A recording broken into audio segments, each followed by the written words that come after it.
The Wall Street Journal has an article that unmasks some of the dirty practices of Monsanto. Look at this. An escalating legal battle between Monsanto and a plaintiff's law firm offers an unusual look inside how the world's largest seed company defended a controversial herbicide. As part of a nearly 2-year court dispute, the law firm this week released hundreds of pages of Monsanto employee emails and company documents concerning glyphosate, a herbicide that has drawn new scrutiny over its alleged potential to cause cancer. The emails show Monsanto's efforts to marshal scientists in defense of its product and combat research at odds with its own. The U.S. Environmental Protection Agency and the European Chemicals Agency have said glyphosate isn't likely to cause cancer. Brent Wisner, a partner with the plaintiff's law firm, said the documents show pretty clearly that Monsanto has colluded or engaged in very close relationships with EPA officials and has ghostwritten material and then cited the material as though it were authoritative. Wow. The law firm said it has supplied the documents to regulators in the U.S.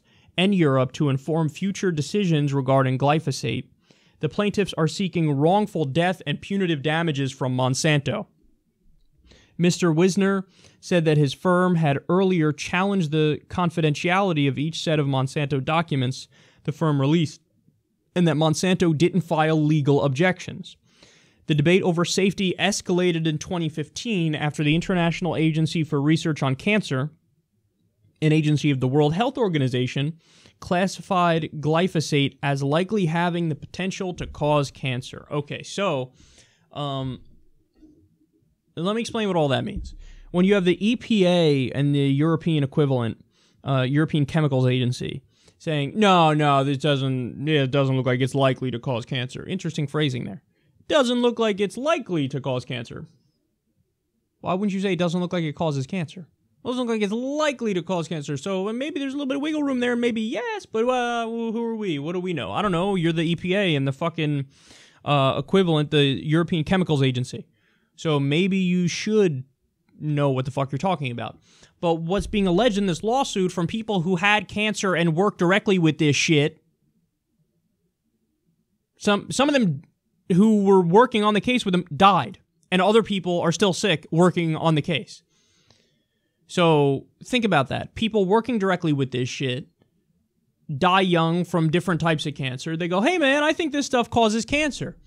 And Monsanto's like, no, you can't prove it. And then they have these emails that show, really? Then why are you working closely with the EPA? And why are you doing science for hire and working closely with the European Chemical Agency and basically fighting back in the PR realm against everybody that disagrees with you? So we've seen this playbook before. This is the climate change playbook. This is when ExxonMobil and Chevron and the big oil companies hire people to insist there's a debate about whether or not climate change is happening, and it's called by man's use of fossil fuels. They hire people who have academic credentials to basically be their bitch and say, oh, yeah, no, see, there's a question because with climate change, there could be like sunspots and there could be like natural variation in the temperature over time. And that means that there's a question. So don't fucking get on our ass about continuing to burn fossil fuels and make trillions of dollars. The same thing happened with the smoking industry, the tobacco industry. They hired people to say, well, does smoking cause cancer? I don't know. Some scientists say yes. I say no. So there's still a question. There's still a debate. Let's discuss it. Let's keep discussing it, but don't do any policy changes. So you see that trick? As long as they insist there's still a debate, they win. So in other words, they don't have to win the debate. They just have to insist that there still is a debate, and then you drag your feet in the policy realm, and that's all they want. That's all they wanted with smoking. That's all they want with climate change. That's all Monsanto wants with glyphosate, Roundup. Is it cancer cause? I don't know.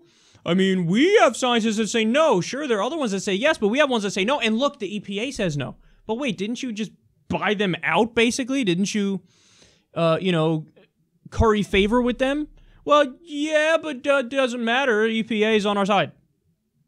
Well, then why is it that when people finally conducted some research who were not financially tied to you, namely the World Health Organization, they said, actually, it looks like this probably does cause cancer.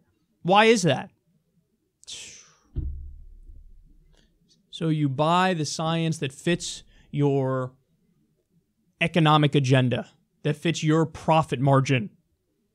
We've seen this trick so many times, and then good, innocent people get hurt, get sick, die, and they go, hey, man, we would like to, get the facts out there about this and maybe get some punitive damages here. People go, oh, how dare you question the status quo and how things are working. No, these people are heroes, man. So if you don't trust Monsanto, I think you're correct.